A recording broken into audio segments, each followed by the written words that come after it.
जय हिंद साथियों, मैं हूं रोहित और आपके अपने channel Rohit career point channel में आपका स्वागत है। आज है 15 जुलाई और आपको पता है कि रोज सुबह 7 बजे हम daily Uttar Pradesh special GK का प्रैक्टिस सेट आपके लिए लेकर आते हैं, जिसमें हम आपको अति महत्वपूर्ण प्रश्न कवर कराने की कोशिश करते हैं। तो आज भी हम एक बेहतरीन प्रैक्टिस सेट के साथ आपके साथ जुड़ चुके हैं। तो आप सभी साथी लाइव आ जाएं तथा अपने दोस्तों के साथ इस वीडियो को शेयर करें, जिससे इस वीडियो का लाभ उन तक भी पहुंच सके। जैसा कि आपको पता है कि यूपी में जो 17 से 18 फरवरी का पेपर हुआ था वो कैंसिल हो गया। उसका री एग्जाम होने की जल्दी से जल्दी चांस है। तो उसको देखते हुए हमने उत्तर प्रदेश जीके की जो UP special practice set start किए हैं, उनमें मैं आज प्रैक्टिस सेट नंबर 13 आपके लिए लेके आ चुका हूँ। ये प्रैक्टिस सेट आपके लिए अध्यायवाइज हैं, जो कि हर अध्याय से जितने भी प्रश्न बन सकते हैं, एक दो वीडियो में हम हर अध्याय को खत्म करने की कोशिश करते हैं। ये आपके परीक्षा उपयोगी प्रश्न होंगे। लगभग मैं आपको इस वीडियो में 50 प्रश्न कराऊंगा। आज का हमारा टॉपिक है वो हम आप देखते हैं। आज का अध्याय 11 है हमारा, जिसमें उत्तर प्रदेश का इतिहास हम जानने वाले हैं। यूपी के इतिहास से बनने वाले जो प्रश्न हैं वो हम इस वीडियो में कवर करने की कोशिश करेंगे। ये यूपी के इतिहास का पार्ट 1 है, क्योंकि इसमें लगभग 100 प्रश्न थे, तो मैंने 2 पार्टों में इसे डिवाइड करने की कोशिश की है। और पार्ट 1 में मैं आपको 50 प्रश्न कराऊंगा, जो कि अति महत्वपूर्ण प्रश्न होंगे। प्रैक्टिस सेट नंबर 13 है हमारा। तो अगर ये वीडियो आपको अच्छी लगे तो वीडियो को लाइक और दोस्तों के साथ शेयर जरूर करें। अगर आप हमारे चैनल पर नए हैं तो आप हमारे चैनल रोहित कैरियर पॉइंट 408 को सब्सक्राइब कर बेल आइकन को प्रेस जरूर करें, जिससे हमारे चैनल पर आने वाली हर नोटिफिकेशन आप तक सबसे पहले पहुंच सके। आशा करता हूं आप सब बढ़िया होंगे। तो चलिए एक एनर्जी के साथ हम अपना प्रैक्टिस सेट स्टार्ट करते हैं। इस वीडियो की पीडीएफ हम आपको हमारे टेलीग्राम चैनल की लिंक इस वीडियो के डिस्क्रिप्शन में देंगे, जिसमें आपको इस वीडियो की लिंक तथा यूट्यूब पर अब तक मैंने जितने भी प्रैक्टिस सेट और जितनी भी वीडियो अपलोड कराई हैं, उन सभी की लिंक और उनकी पीडीएफ आपको उसी टेलीग्राम चैनल में प्रोवाइड हो जाएगी। तो सबसे पहले आप जाकर इस वीडियो को देखने के बाद आप पीडीएफ भी डाउनलोड कर सकते हैं।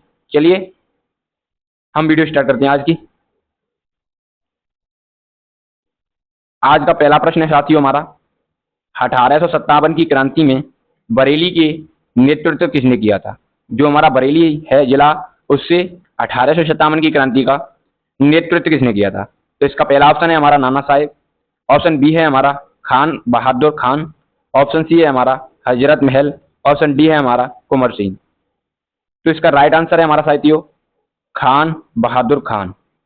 तो इस प्रश्न का बी ऑप्शन सही है। चलिए अगला प्रश्न देखते हैं। आज का दूसरे नंबर का प्रश्न है हमारा, इखलास खान का और रोजा या मकबरा उत्तर प्रदेश के निम्नलिखित में से किस जिले में स्थित है? तो जो हमारा इखलास खान का मकबरा है वह है हमारा उत्तर प्रदेश के बदायूं जिले में स्थित है। तो इस क्वेश्चन का डी ऑप्शन सही है। चलिए अगला प्रश्न देखते हैं। प्रश्न नंबर 3 है हमारा, निम्नलिखित में से कौन एक 1857 के विद्रोह का आरंभ सही सम्मिलित नहीं है?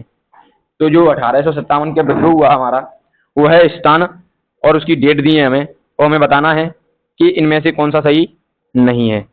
तो ऑप्शन ए है हमारा लखनऊ 4 जून 1957। ऑप्शन आज का प्रश्न नंबर 3 है हमारा, निम्नलिखित में से कौन एक 1857 के विद्रोह का स्थान और विद्रोह का आरंभ सही सम्मिलित नहीं है? तो हमें बताना है, हमें स्थान दिया है तथा उसकी डेट दी है, ये बताना है कौन सा सही है इनमें से, गलत कौन सा ये पूछ रहा है। तो पहला है हमारा option A Lucknow 4 June 1857, B option है हमारा झांसी 11 मई 1857, सी ऑप्शन है हमारा मेरठ 10 मई 1857। तो ये तीनों तो सही हैं, लेकिन जो बैरकपुर 29 मार्च 1857 को, ये गलत है, क्योंकि इस दिन जो 34वीं रेजिमेंट थी हमारी, उसमें मंगल पांडे ने मेजर को गोली मार दी थी। ये इस दिन ये डेट उसकी है, ना कि यहाँ से विद्रोह स्टार्ट हुआ। तो इस क्वेश्चन का डी ऑप्शन सही है। चलिए अगला प्रश्न देखते हैं। प्रश्न नंबर 4 है हमारा आज का। किस मुगल शासक ने बनारस में संस्कृत और हिंदी के महान विद्वान कवींद्र आचार्य सरस्वती को राजकीय संरक्षण प्रदान किया था? तो जो हमारे कवींद्र आचार्य सरस्वती जी हैं, उनको संरक्षण प्रदान करने वाला शाहजहां था। तो इस क्वेश्चन का डी ऑप्शन सही है। चलिए अगला प्रश्न देखते हैं साथियों। प्रश्न नंबर 5 है हमारा आज का। हड़प्पा सभ्यता का स्थल मांडी भारत के किस राज्य में स्थित है? तो जो हड़प्पा सभ्यता का स्थल मांडी है, वह हमारा उत्तर प्रदेश में स्थित है। चलिए अगला प्रश्न देखते हैं। प्रश्न नंबर 6 है हमारा। काकोरी षड्यंत्र केस में प्रधान आरोपी पंडित रामप्रसाद बिस्मिल को उत्तर प्रदेश के किस शहर में फांसी दी गई? तो जो हमारा काकोरी ट्रेन डकैती केस है, वह है हमारा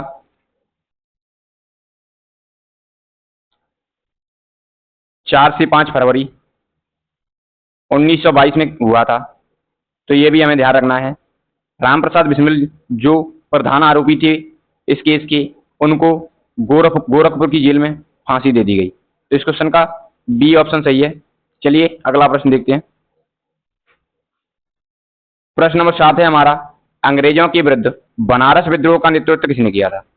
तो जो बनारस विद्रोह का नेतृत्व करता थे, वो थे हमारे राजा चेत सिंह। जो राजा चेत सिंह थे, उन्होंने बनारस विद्रोह का नेतृत्व किया था। तो इस क्वेश्चन का सी ऑप्शन सही है। चलिए अगला प्रश्न देखते हैं। प्रश्न नंबर 8 है हमारा आज का। निम्नलिखित में से किस वर्ष वर्तमान उत्तर प्रदेश का प्राय संपूर्ण क्षेत्र बंगाल प्रेसिडेंसी से अलग करके आगरा प्रेसिडेंसी के अधीन कर दिया गया?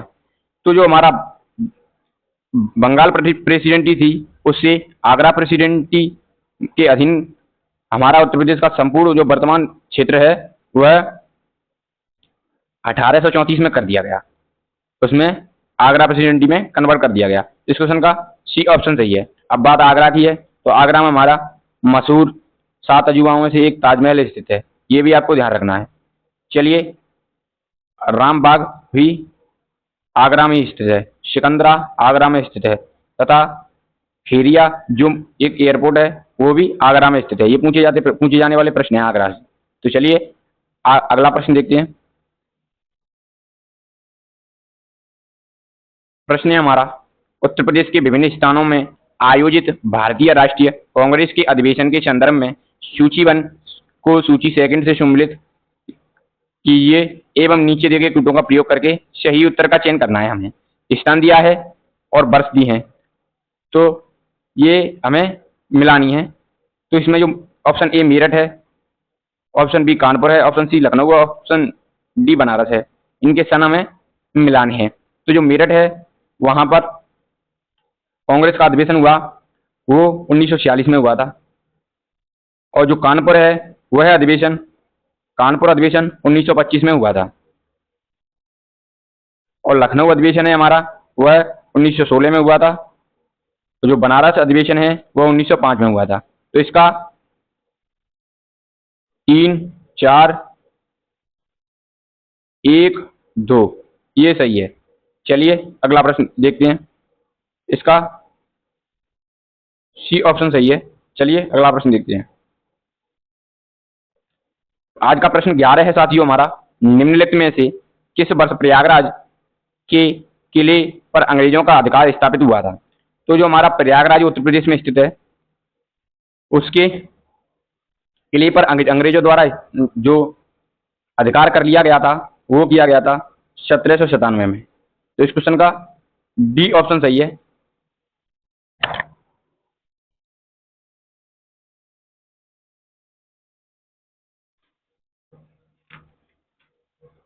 अब बात प्रयागराज की है, तो हम प्रयागराज के बारे में कुछ जान लेते हैं।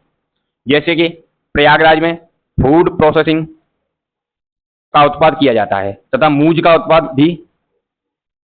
उत्पाद भी प्रयागराज में ही किया जाता है। और मूज उत्पादन में प्रयागराज को वन डिस्ट्रिक्ट वन प्रोडक्ट में रखा गया है।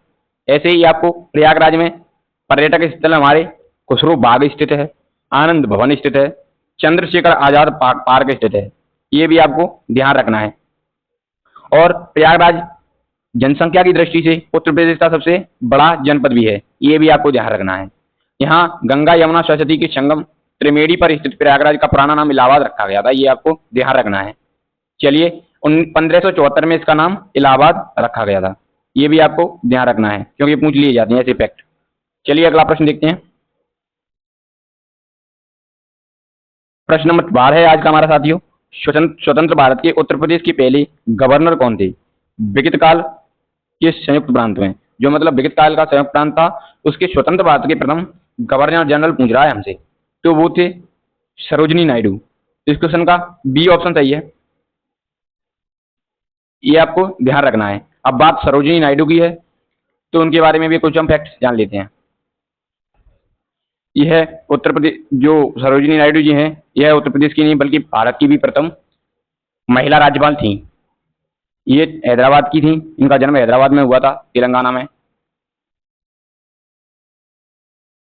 इन्होंने 13 वर्ष की आयु में लेडी ऑफ द लेक पुस्तक लिखी, यह भी आपको ध्यान रखना है। यह उत्तर प्रदेश की जो 1947 से और 1949 तक मुख्यमंत्री रही है, भी आपको ध्यान रखना है। 1947 से 1949 तक। चलिए अगला प्रश्न देखते हैं।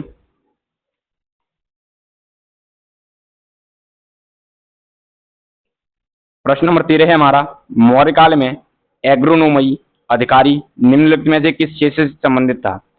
तो जो हमारा एग्रोनोमी अधिकारी था वह मार्ग निर्माण से संबंधित था। इस क्वेश्चन का सी ऑप्शन सही है। चलिए अगला प्रश्न देखते हैं। प्रश्न नंबर 14 है आज का हमारा, निम्नलिखित में से किस वंश के शासकों को पुराणों में श्री पर्वतीय कहा गया है? तो जो श्री पर्वतीय है वह इक्ष्वाकु वंश के शासकों को कहा गया है। तो इस क्वेश्चन का बी ऑप्शन सही है। चलिए अगला प्रश्न देखते हैं। प्रश्न नंबर 15 है हमारा, हठ योग के संदर्भ में निम्नलिखित में से कौन सा कथन सही है? तो जो हमारा हठ योग है उसके संबंध में कथन हमें दिए हैं। हठ योग नागपंथियों द्वारा अपनाया जाता था। हठ योग क्रिया को सूफी संतों ने अपनाया था। नीचे दिए गए कूटों का सही उत्तर हमें चयन करना है। तो जो हठ योग है वह, ये दोनों सही हैं, इन दोनों ही हठ योग से संबंधित हैं। तो अगला प्रश्न देखते हैं। चलिए अगला प्रश्न भी हमारा इसी तरह है, सूची 1 को सूची 2 से सुमिलित करना है। इसमें हमें स्थान दिए हैं और वह उसका व्यवसाय दिया है। तो सिंधु घाटी सभ्यता कैसी थी ये हमें बताना है। उत्तर वैदिक काल सभ्यता काल कैसा था और ऋग वैदिक काल समाज कैसा था और मध्यकाल का उसका मतलब जो जीवन यापन किस किस चीज पे करते थे ये हमें बताना है। तो जो सिंधु घाटी सभ्यता थे वह नगरीय थी और उत्तर वैदिक काल हमारा वह कृषि पर डिपेंड थे, तो कृषक थे। और ऋग्वैदिक समाज है वह चारागाह पर डिपेंड थे और मध्यकाल में हम जमींदारी पर डिपेंड थे। तो इस क्वेश्चन का 4, 3, 1, 2 सही है। देखते हैं कौन सा ऑप्शन सही है। 4, 3, 1, 2 ऑप्शन डी सही है। तो इस क्वेश्चन का डी ऑप्शन सही है। चलिए अगला प्रश्न देखते हैं। प्रश्न नंबर 17 है आज का हमारा, एक ही कबर में 3 कंकाल कहां से प्राप्त हुए? यह है हमारी सिंधु घाटी सभ्यता में मैंने आपको पढ़ाए हैं। एक ही कबर से 3 कंकाल हमें दमदमा से प्राप्त हुए। तो इस क्वेश्चन का बी ऑप्शन सही है। सिंधु घाटी सभ्यता इतिहास की हमारी सीरीज में हमने खत्म करा दी है, जिसमें मैंने सिंधु घाटी सभ्यता से 4 प्रतिशत कराए हैं। लगभग 150 प्रश्न मैंने उसमें कवर करने की कोशिश की है। अगर सिंधु घाटी सभ्यता से कोई प्रश्न बनेगा तो उन वीडियो से बाहर नहीं जाएगा। तो आप हमारे Rohit career point YouTube channel में जाकर प्लेलिस्ट इतिहास टॉपिक वाइज डालें, जिसमें मैंने प्राद ऐतिहासिक काल और के 2 पार्ट तथा सिंधु घाटी सभ्यता के 4 पार्ट करा दिए हैं। उसकी लाइव क्लास हमारी 5 बजे चलती है डेली, तो उसे भी आप जरूर अटेम्प्ट करें। चलिए इसका बी ऑप्शन सही है। अगला प्रश्न देखते हैं। प्रश्न नंबर 18 है हमारा, प्रथम गुप्त शासक जिसने परम भागवत की उपाधि धारण की वह कौन सा था? तो ये प्रथम गुप्त शासक जिन्होंने परम भागवत की उपाधि ग्रहण की थी वो थे हमारे चंद्रगुप्त द्वितीय। तो इस क्वेश्चन का सी ऑप्शन सही है। चलिए चंद्रगुप्त द्वितीय। अगला प्रश्न देखते हैं।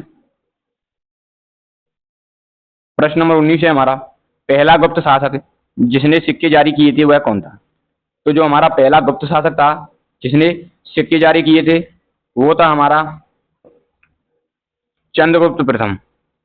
चंद्रगुप्त प्रथम ने पहले सिक्के जारी किए थे। इस क्वेश्चन का बी ऑप्शन सही है। चलिए अगला प्रश्न देखते हैं। प्रश्न नंबर 20 है हमारा, किसके सिक्कों पर बुद्ध का अंकन हुआ है? तो जो बुद्ध का अंकन है वह है हमारा जो कनिष्क के सिक्कों पर हुआ है। इस क्वेश्चन का बी ऑप्शन सही है। चलिए अगला प्रश्न देखते हैं। प्रश्न नंबर 21 है हमारा आज का, हर्ष ने अपनी राजधानी थानेश्वर से कहाँ स्थानांतरित की थी? तो जो हर्षवर्धन थे उन्होंने अपनी राजधानी थानेश्वर से कन्नौज स्थानांतरित की। तो इस क्वेश्चन का सी ऑप्शन सही है। अगला प्रश्न देखते हैं। चलिए प्रश्न नंबर 22 है आज का हमारा साथियों, पुष्पमित्र शुंग द्वारा अश्वमेध यज्ञ 2 अश्वमेध यज्ञ किए जाने के बारे में जानकारी किस लेख से मिलती है? तो जो हमारे पुष्पमित्र संघ थे उन्होंने 2 अश्वमेध यज्ञ किए थे, उसका जानकारी हमें अयोध्या लेख से मिलती है। तो इस क्वेश्चन का बी ऑप्शन सही है, अयोध्या। चलिए अगला प्रश्न देखते हैं। प्रश्न नंबर 23 है हमारा, निम्नलिखित में से कौन त्रिकोणात्मक संघर्ष का हिस्सा नहीं था? तो जो हमारा त्रिकोणात्मक संघर्ष था उसका हिस्सा जो चोल वंश था वो नहीं था। तो इस क्वेश्चन का डी ऑप्शन सही है। चलिए अगला प्रश्न देखते हैं।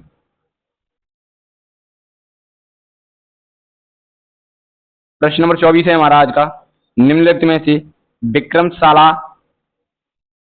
विश्वविद्यालय के संस्थापक कौन थे? तो जो विक्रमशिला विश्वविद्यालय है हमारा उसके संस्थापक धर्मपाल थे। तो इस क्वेश्चन का बी ऑप्शन सही है। चलिए अगला प्रश्न देखते हैं। 25वां प्रश्न है हमारा, उच्च पुरापाषाण युगीन हड्डी की बनी मातृ देवी की प्रतिमा कहां से प्राप्त हुई है?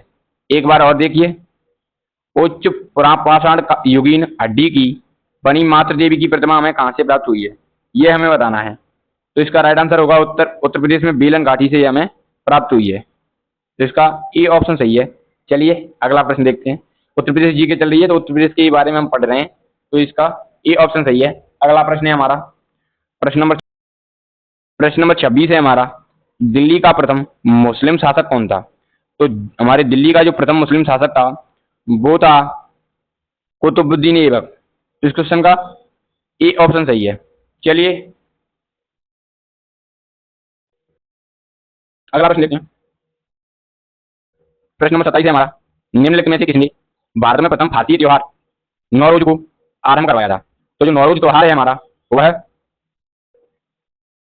बलबल द्वारा आरंभ किया गया। तो इस क्वेश्चन का ए ऑप्शन सही है। चलिए अगला प्रश्न देखते हैं। 28 है हमारा आज का, मंगोल आक्रमणकारी चंगेज खां भारत की उत्तर पश्चिमी सीमा पर निम्नलिखित में से किसके काल में आया था? तो जो मंगोल आक्रमणकारी चंगेज खां था वह भारत की उत्तर पश्चिमी सीमा पर इल्तुतमिश के शासनकाल में आया था। तो इस क्वेश्चन का बी ऑप्शन सही है। चलिए अगला प्रश्न देखते हैं। आज का 29वां प्रश्न है साथियों हमारा, दिल्ली के किस सुल्तान के विषयों में कहा गया है कि उसने रक्त की और लोह की नीति अपनाई थी? तो रक्त और लोह की नीति अपनाने वाला हमारा था वो था बलबल। इस क्वेश्चन का बी ऑप्शन सही है। अगला प्रश्न देखते हैं। प्रश्न नंबर 30 है हमारा, टोपरा तथा मेरठ से 2 अशोक स्तंभ लेकर दिल्ली कौन ले गया था? दिल्ली कौन ले गया था ये बताना है हमें। तो जो हमारा टोपरा तथा मथुरा है वहां से जो अशोक के 2 स्तंभ लेख दिल्ली पहुंचाए गए वो पहुंचाने वाला हमारा फिरोज शाह तुगलक था। तो इस क्वेश्चन का सी ऑप्शन सही है। अगला प्रश्न देखते हैं। प्रश्न नंबर 31 है हमारा आज का। कोई व्यक्ति किसी व्यक्ति से उसका धर्म संप्रदाय या जाति न पूछे, यह कथन किसका है? वैसे यह कथन किसी का भी हो वो हम अभी देख लेंगे, लेकिन जो ये कथन है वो बिल्कुल राइट है, क्योंकि हमें किसी की धर्म जाति को लेकर उसके साथ भेदभाव नहीं करना चाहिए। इसीलिए यह कथन किसी ने भी लिखा, सही लिखा। चलिए उत्तर देखते हैं इसका। यह कथन है हमारा रामानंद का। तो इस क्वेश्चन का बी ऑप्शन सही है। चलिए अगला प्रश्न देखते हैं। प्रश्न नंबर 32 है हमारा। निम्नलिखित में से किस सुल्तान ने एक नगर बसाया जहां अब आगरा स्थित है? तो हमारे आगरा की स्थापना है वह 1505 ईस्वी में सिकंदर लोदी द्वारा की गई। तो इस क्वेश्चन का डी ऑप्शन सही है। 1505 1504 1505 ईस्वी में 1504 और 5 लगभग हुई थी। तो भी ये आपको ध्यान रखना है, या तो 4 ऑप्शन में होगा या 1505 होगा। चलिए अगला प्रश्न देखते हैं। प्रश्न नंबर 33 है आज का हमारा। अकबर कालीन सैन्य व्यवस्था आधारित थी। जो अकबर के काल में सैन्य व्यवस्था थी वह मनसबदारी थी। तो इस क्वेश्चन का ए ऑप्शन सही है। चलिए अगला प्रश्न देखते हैं। प्रश्न नंबर 34 है आज का हमारा। निम्नलिखित में से किस युद्ध में एक पक्ष द्वारा प्रथम बार तोपों का उपयोग किया गया था? तो जो हमारी जो पानीपत का प्रथम युद्ध था उसमें एक पक्ष द्वारा प्रथम बार तोपों का प्रयोग किया गया, ये आपको ध्यान रखना है। तथा जो पानीपत का युद्ध हुआ था वो है प्रथम हुआ था हमारा 1526 में, द्वितीय हुआ था हमारा 1556 ईस्वी में, और जो तृतीय था वो 1761 में हुआ था। तो ये भी आपको ध्यान रखना है। अगला प्रश्न देखते हैं। चलिए प्रश्न नंबर 35 है हमारा। अकबर द्वारा अपनाई गई सुलह कुल की अवधारणा निम्नलिखित में से किस पर आधारित थी? यह की है। तो जो अकबर द्वारा सुलह कुल अवधारणा थी वह हमारी उपयुक्त सभी पर आधारित थी। वह राजनीतिक उदारता भी थी, धार्मिक सहनशीलता भी थी, उदारवादी सांस्कृतिक दृष्टिकोण भी थी। तो ये हमें ध्यान रखना है। इस क्वेश्चन का डी ऑप्शन सही है। अगला प्रश्न देखते हैं। प्रश्न नंबर 36 है आज का हमारा साथियों। निम्न में से कौन इलाहाबाद में 1857 के संग्राम का नेता था? तो जो हमारा इलाहाबाद में 1857 का संग्राम हुआ उसके नेता थे हमारे मौलवी लियाकत अली। इस क्वेश्चन का डी ऑप्शन सही है। मौलवी लियाकत अली इलाहाबाद में 1857 की संग्राम के नेतृत्वकर्ता थे। अगला प्रश्न देखते हैं। 37वां प्रश्न है आज का हमारा। ईस्ट इंडिया कंपनी ने जहांगीर के दरबार में पहले निम्न में से किसे भेजा? तो जो ईस्ट इंडिया कंपनी थी उसे ने जहांगीर के दरबार में कैप्टन हॉकिंस को भेजा। तो इस क्वेश्चन का सी ऑप्शन सही है। कैप्टन हॉकिंस जब आए तब अकबर की मृत्यु हो चुकी थी, तो तब दरबार में जो हमारे मुगल सम्राट थे वो जहांगीर थे तब। तो ये भी आपको ध्यान रखना है। चलिए अगला प्रश्न देखते हैं। 38 है आज का हमारा साथियों। हिंदुस्तान रिपब्लिकन थी एसोसिएशन संगठन की स्थापना की गई थी नहीं है, ये द होगा शायद, ये है ही नहीं, ये नहीं है। जो हिंदुस्तान रिपब्लिकन एसोसिएशन था संगठन, उसकी स्थापना जो है हमारी वो कानपुर में की गई। तो इस क्वेश्चन का बी ऑप्शन सही है। चलिए अगला प्रश्न देखते हैं। प्रश्न नंबर 39 है हमारा। लखनऊ में 1857 के स्वाधीनता संग्राम का नेतृत्व किसने किया था? तो जो लखनऊ में हमारा स्वतंत्रता संग्राम 1857 था उसका नेतृत्व बेगम हजरत महल ने किया था। इस क्वेश्चन का सी ऑप्शन सही है। बेगम हजरत महल, ये आपको ध्यान रखना है। चलिए अगला प्रश्न देखते हैं। प्रश्न नंबर 40 है हमारा आज का, देवबंद आंदोलन उत्तर प्रदेश में कब प्रारंभ हुआ? तो जो देवबंद आंदोलन है वह 1866 ईस्वी में उत्तर प्रदेश में प्रारंभ हुआ। ये भी आपको ध्यान रखना है, ऑप्शन डी। अगला प्रश्न, प्रश्न नंबर 41 है हमारा आज का, वह कौन सी जगह थी जहां अखिल भारतीय कांग्रेस सभा का पहला अधिवेशन हुआ था? तो वो लखनऊ में हुआ था। तो इस क्वेश्चन का सी ऑप्शन सही है। तो लखनऊ की बात है तो हमारी उत्तर प्रदेश की राजधानी है वो लखनऊ है, तथा न्यायिक प्रशिक्षण एवं अनुसंधान संस्थान लखनऊ में स्थित है। ये भी आपको ध्यान रखना है। केंद्रीय उपोषण बागवानी संस्थान लखनऊ में अवस्थित है। ये भी आपको ध्यान रखना है। जो वर्ष 2018 में मध्य कृषि कुंभ का आयोजन भी लखनऊ में किया गया। देश के विशालतम इनक्यूबेटर की स्थापना भी लखनऊ में की गई। तो ये भी आपको ध्यान रखनी है, आपको नोट करनी है ये। चलिए, यहाँ पे जगह नहीं है वरना मैं लिख देता। अगला प्रश्न देखते हैं। प्रश्न नंबर 43 है हमारा आज का, निम्नलिखित में से सिंधु सभ्यता से संबंधित कौन से केंद्र उत्तर प्रदेश में स्थित हैं? तो जो हमारी यूपी में स्थित केंद्र हैं वो हैं आलमगीरपुर और हुलास। ये दोनों हमारे उत्तर प्रदेश में स्थित हैं। लोथल गुजरात का है और कालीबंगन राजस्थान का है हमारा। सिंधु घाटी सभ्यता से बनने वाले जितने भी प्रश्न हैं मैंने उन प्रतिशतों में कवर कराए हैं, तो आप उन्हें जरूर देखें। चलिए, इस क्वेश्चन का डी ऑप्शन सही है, 3 और 4। अगला प्रश्न देखते हैं। चलिए, प्रश्न नंबर 44 है हमारी, 1857 की क्रांति का प्रमुख कारण क्या था? तो जो 1857 की क्रांति हमारी हुई उसका प्रमुख कारण हमसे पूछा है, तो वो था ब्रिटिश साम्राज्य की नीति। ब्रिटिश साम्राज्य की नीति ही 1857 की विद्रोह की कारण बनी, वरना जो 34वीं रेजिमेंट में मंगल पांडे यहाँ पर चर्बी के काटूट दिए गए, फिर वहां से क्रांति नहीं उठती अगर इनकी नीति सही होती तो। चलिए, अगला प्रश्न देखते हैं। प्रश्न नंबर 45 है आज का हमारा, 1857 की क्रांति सर्वप्रथम कहाँ से प्रारंभ हुई?